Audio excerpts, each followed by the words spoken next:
అరుణ్ గారు జాయిన్ అయ్యారండి, సుజాత గారు కూడా. అరుణ్ గారు ఒకసారి నిన్నటి సభ గురించి మాట్లాడుకుంటున్నా, ఏమంటారండి? వాట్ ఈజ్ యువర్ సే? నేను మీకు మొన్న డిబేట్ లో కూడా ఆల్రెడీ చెప్పాను సార్, క్లియర్ గా ఆయన విజన్ ఎలా ఉంది, ఆయన లాంగ్ టర్మ్ వ్యూ ఎలా ఉంది అని చెప్పేసి నేను క్లియర్ గా చెప్పాను.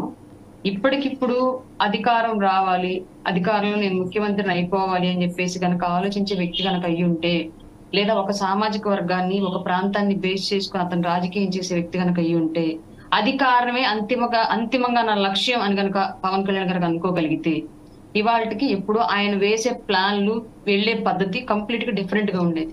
క్లియర్ గా స్టేట్ బాగుండాలి, అందులో మన భాగస్వామ్యం ఉండాలి, ప్రజలు ఇబ్బంది పడకూడదు, రాజకీయ నాయకుల యొక్క స్వార్థ ప్రయోజనాల వల్ల రాష్ట్రం ఇబ్బందుల్లోకి వెళ్ళకూడదు, పైగా వ్యవస్థల్ని నిర్మూలన చేస్తున్నటువంటి జగన్మోహన్ రెడ్డి లాంటి యొక్క నియంత మనస్తత్వం ఉన్న వ్యక్తి రాజకీయాల్లో ఉండకూడదు. అట్లాంటి వ్యక్తి దీర్ఘకాలం రాజకీయాల్లో కొనసాగితే ప్రజలు తమ స్వతంత్రాన్ని కోల్పోయి ఒక ఫ్యూడలిజం సిస్టమ్ లోకి వెళ్లిపోతారు. రాబోయే రోజుల్లో వ్యక్తిగత స్వేచ్ఛ అనేది పూర్తిగా కోల్పోవాల్సిన పరిస్థితి రాష్ట్ర ప్రజానికానికి ఏర్పడింది.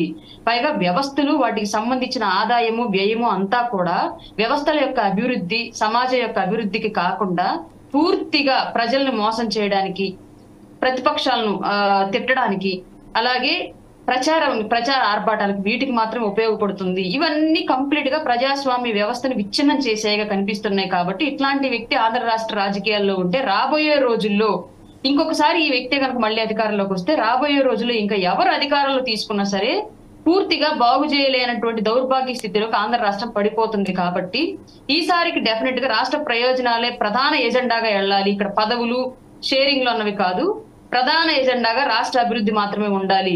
జగన్ అనే వ్యక్తి ఉంటే రాష్ట్రంలో అభివృద్ధి అనేది కష్టం. అతని ఆలోచన ప్రశ్నలు